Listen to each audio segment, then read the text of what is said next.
Trust is one of the most valuable currencies we have, but it's also one of the easiest to lose and the hardest to repair.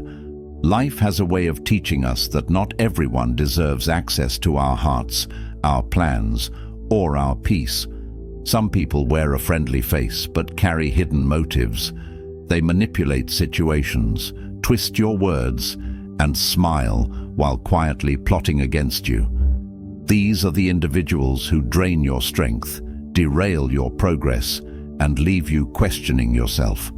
Today, we're breaking down 5 kinds of people you must be careful with. No exceptions. This isn't just about avoiding betrayal. It's about protecting your mental clarity, your confidence, and the future you're building. Once you learn how to spot their patterns, you'll never fall for their tricks again. If you've ever trusted the wrong person and paid the price, consider this your turning point. Stick with me, hit that like button, and subscribe for more powerful insights. What you learn today might save you from heartbreak, confusion, and years of unnecessary pain. Let's get started. Number 1. The trust me bro guy, the walking red flag. You ever meet someone who insists you trust them before you even ask? They lean in, lower their voice like they're about to drop the most sacred knowledge of all time, and hit you with that magic phrase, "Trust me, bro." The second I hear that, I know I'm about to get scammed, betrayed, or thrown into some dumb situation I'll regret later. And I'm not even being dramatic. The trust me bro guy is the master of false confidence. He talks a big game, makes bold claims, and expects you to just blindly believe him. But here's the truth. Trust isn't something you demand. It's something you prove. And anyone who has to keep reminding you that they're trustworthy probably isn't. Because trust isn't built on words. It's built on actions. The trust me bro guy is usually the same dude who swears he'll pay you back, but suddenly gets amnesia when it's time to Venmo you. Promises he won't tell anyone your secret, yet somehow everybody knows by the next day. Tells you he's got everything under control, right before everything goes completely off the rails. This person thrives on empty promises and hopes you're too naive to notice. And the worst part, when they inevitably let you down, they'll hit you with, "Dude, I had no idea that would happen." Yes. Yes, you did. Back in college, I had a roommate who was the walking definition of a trust me bro guy. Let's call him Mike.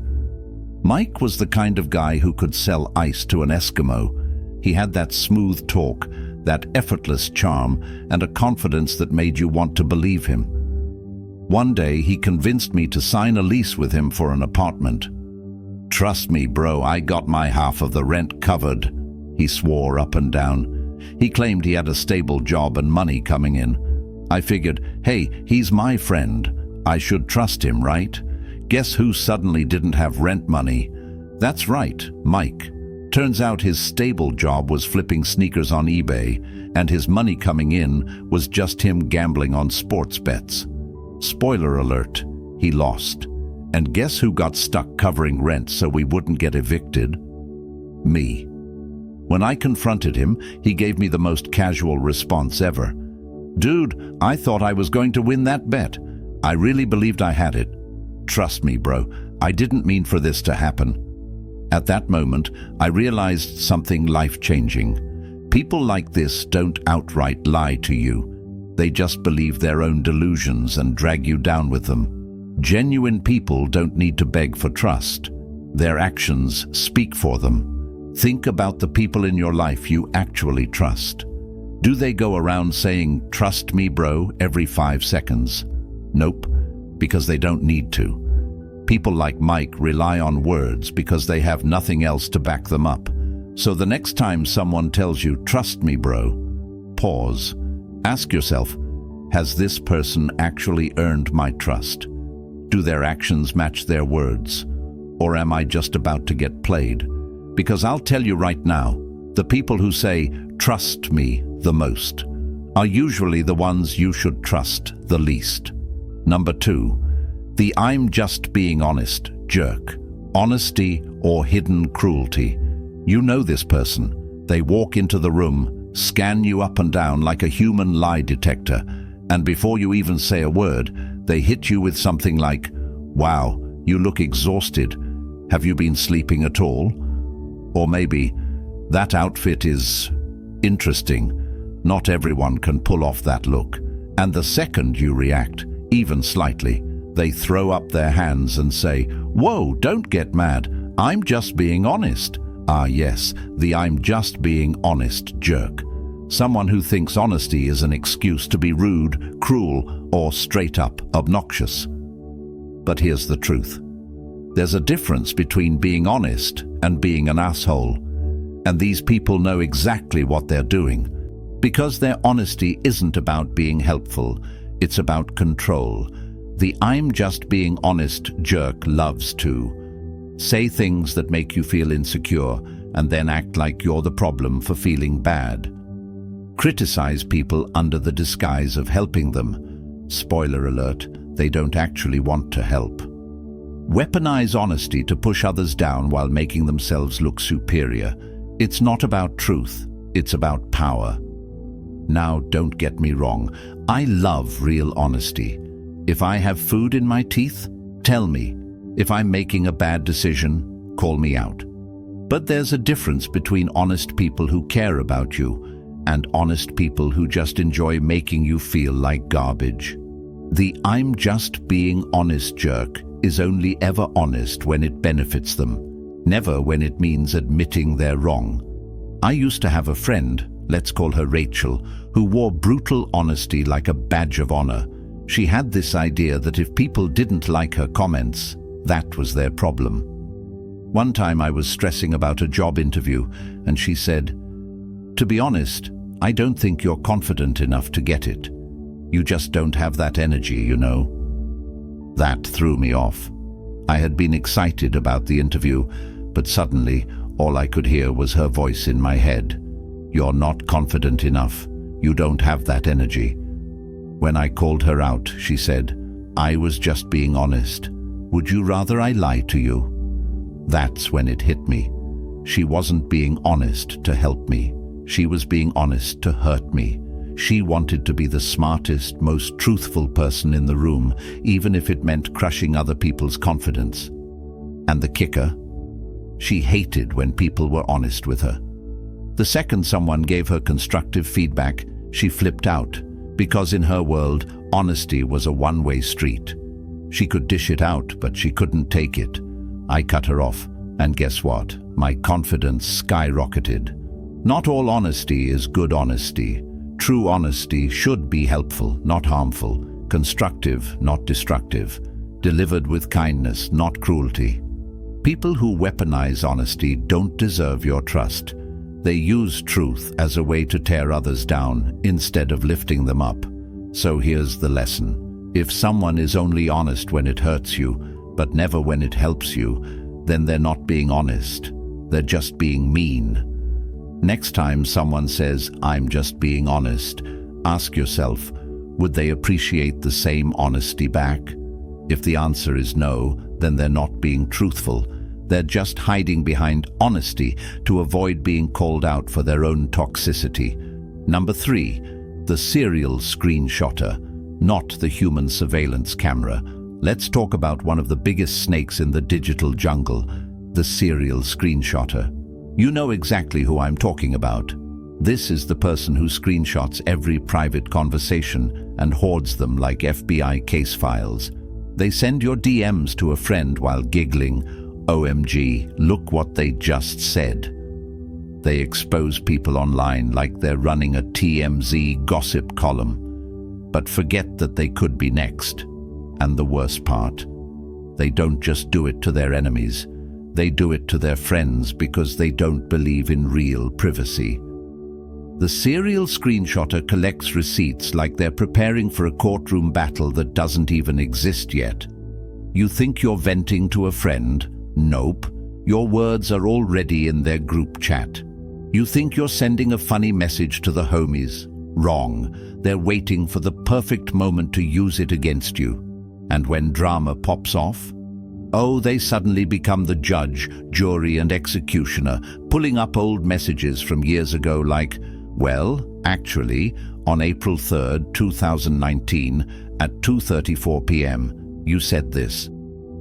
This isn't about keeping records, it's about power. These people thrive on leverage, the ability to turn on anyone at any time with just a few taps on their screen. I had a friend in high school, we'll call her Sarah. She was that person who always had screenshots of other people's messages. It was kind of her thing. She'd be like, "Look what he sent me," or "You won't believe what she said." At first, I didn't think much of it. I assumed she'd never do that to me. Big mistake. One day I was venting to her about some drama with a mutual friend. Nothing crazy, just normal frustration. But instead of just listening, she screenshotted my messages and sent them straight to that person. And how did I find out? The next day, I got a text from that mutual friend saying, "So this is how you really feel." Attached was a screenshot of my private messages. I was speechless. I felt exposed, embarrassed, and betrayed all at once. But you know what the worst part was? Sarah didn't even feel bad. She hit me with, "I just thought they deserved to know the truth. I mean, you did say it, right?" That's when it clicked. People like her don't respect friendships. They only respect control. She wasn't trying to help anyone. She just loved playing both sides and watching the fallout. After that, I made a rule. If someone constantly shares other people's messages, assume yours are next. Here's the thing. Some conversations are meant to stay between two people. Not every text needs to be a public spectacle. Not every vent session needs an audience. If someone violates your privacy once, they will do it again. Maybe not today, maybe not tomorrow, but one day, when it benefits them, they'll pull out those receipts like it's their trump card. So let me say this loud and clear. If you can't speak freely with someone without worrying about them weaponizing your words, stop speaking to them. Period. And if you're reading this thinking, "Wait, I've done this before," then here's your wake-up call. Stop being the serial screenshotter, because one day you'll get caught doing it to the wrong person, and trust me, no amount of receipts will save you then. Number 4, the "I would never do that" liar, the walking contradiction. You ever meet someone who swears up and down they would never do something, only to turn around and do exactly that? You call them out on their shady behavior, and they look you dead in the eye and say, "What? No way, I would never do that." Meanwhile, they've already done it twice. This person is a professional denier. They will lie to your face with so much confidence that they almost convince themselves it's true. And here's the dangerous part. They aren't just lying to you, they're lying to themselves. Their entire personality is built on fake morality. They say, "I would never betray a friend," but the second they get mad at you, they air out your secrets like a podcast episode. They claim, "I would never cheat," but their DMs are filled with innocent flirty messages. They swear, "I would never lie," but somehow their stories never add up. This person is dangerous because they genuinely believe their own nonsense. They live in a world where intentions matter more than actions. They'll say, "I didn't mean to hurt you," as if that magically erases the damage. They'll say, "I had good intentions," as if that cancels out the fact that they did exactly what they swore they wouldn't.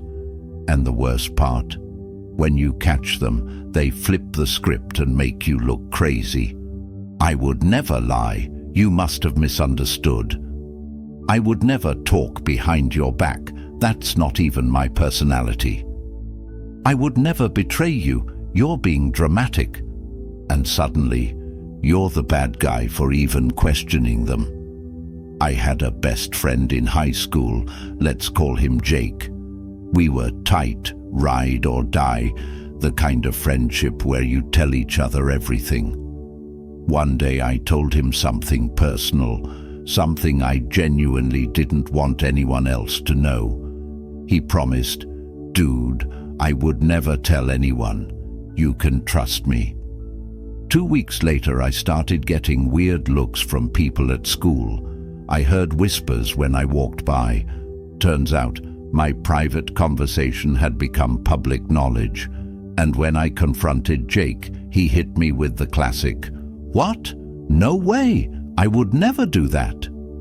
He gaslit me so hard that for a second, I actually thought maybe I had told someone else by accident. But then, piece by piece, I found out the truth. Not only had he told people, but he had also twisted my words to make my situation sound worse than it actually was. And what did he say when I showed him proof? "Okay, yeah, maybe I mentioned it, but I didn't mean anything by it. You're overreacting." That's when I realized something. People like this don't think they're wrong. They think you're just being too sensitive. Here's the thing. Trust isn't built on words. It's built on actions. If someone says, "I would never do that," but then does exactly that, believe their actions, not their words. People like this never take responsibility. They want to be seen as the good guy, so they lie. To themselves, to you, to everyone. And if you let them, they'll keep doing it until you no longer trust your own judgment. So here's my rule. If someone has to constantly say, "I would never do that," there's a good chance they already have, or they're about to. Watch what people do, not what they say. Because in the end, the biggest liars always swear they're the most honest. Number 5. The overly friendly stranger, the smiling predator. We've all encountered this type of person. You're going about your day, at a party, in a store, online, when suddenly someone you barely know is acting like you're their long-lost best friend. They laugh at everything you say, like you're the funniest person alive. They shower you with compliments, like you're some kind of celebrity. They agree with you on everything, even when you know you're making no sense. At first, it feels nice. Who doesn't enjoy a little extra kindness? But something in the back of your mind keeps whispering, "This is too much, too fast." Because here's the uncomfortable truth. No one is that friendly for no reason. And before anyone jumps in with, "What's wrong with being nice? Aren't we supposed to be kind to people?" Yes, of course. But there is a huge difference between genuine kindness and fake friendliness. People who rush intimacy usually have an agenda. Building a real friendship takes time. It is based on shared experiences, trust, and mutual respect, not just an instant connection fueled by over-the-top compliments and forced enthusiasm. The overly friendly stranger usually falls into one of 3 categories. 1. The manipulator. This person is not being nice because they like you. They are buttering you up for something. Maybe they want to sell you something, recruit you into a scheme, or get close to you for their own personal benefit. Ever met someone who suddenly acts like your best friend, only to hit you with, "Hey, have you ever thought about investing in this amazing business opportunity?" That is not a friend, that is a walking sales pitch. 2. The gossip hunter. This person is only friendly because they want information and they want it fast. They pretend to be your new best friend, so you let your guard down and share personal details. Before you know it, your business is being passed around like a news headline. This type of person thrives on secrets and drama. They will act like your biggest supporter one day and then turn around and tell everyone your personal details the next. 3. The predator. This is the darkest possibility, but it is real. Some people use friendliness as a weapon. This is especially true with scammers, con artists, and, in some cases, dangerous individuals. Have you ever had someone approach you at a bar or club and instantly start bombarding you with compliments, asking overly personal questions, and refusing to take a hint when you try to pull away? That is not kindness. That is a red flag. Have you ever met someone online who, after just a few conversations, is calling you their bestie or acting like you have an unbreakable bond? That is not normal. That is someone testing your boundaries. And let's not forget the classic fake helpful stranger who insists on carrying your bags, giving you a ride, or just walking you home for safety. Some of them may be genuine, but others, they are looking for an opportunity. I learned this lesson the hard way when I was younger. I was at a music festival with friends when this random guy, let's call him Danny, started talking to us. He seemed cool at first. He was extremely friendly, bought us drinks, and acted like we'd known each other for years. At first I thought, wow, this guy is just really social. But then I started noticing something strange. He was doing this with everyone. He would bounce from group to group, being everyone's best friend. And the weirdest part, no one actually knew him. A couple of hours later, people started realizing their things were missing: phones, wallets, even car keys. And guess who was suddenly nowhere to be found? Danny. Turns out, this guy was a professional con artist. He made people feel comfortable, gained their trust, and then robbed them blind. I got lucky. I didn't lose anything. But that night taught me a valuable lesson. The people who rush trust the fastest are usually the ones who break it the hardest. Real trust takes time. It is built through actions, not just words. People who genuinely want to be in your life will not force their way into your circle overnight, love bomb you with extreme compliments right away, pressure you to share personal details too soon. Instead, they will give you space to get to know them, show consistency over time, respect your boundaries without question.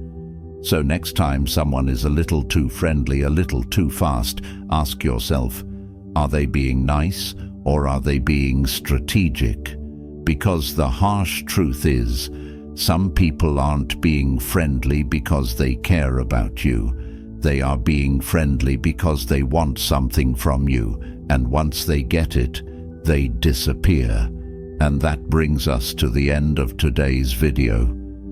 Trust is one of the most valuable things you can give, and also one of the easiest things to lose. The 5 types of people we talked about may show up in different forms, some subtle, some obvious, but the effect is always the same. They drain your energy, disturb your peace, and pull you away from the life you're trying to build. The goal isn't to become cold or paranoid. The goal is to become aware. When you understand the signs, you can set boundaries, protect your mental space, and choose relationships that uplift you rather than harm you. If you learned something valuable today, make sure to like this video, subscribe for more powerful lessons, and share it with someone who needs this message. Thanks for watching, and I'll see you in the next one.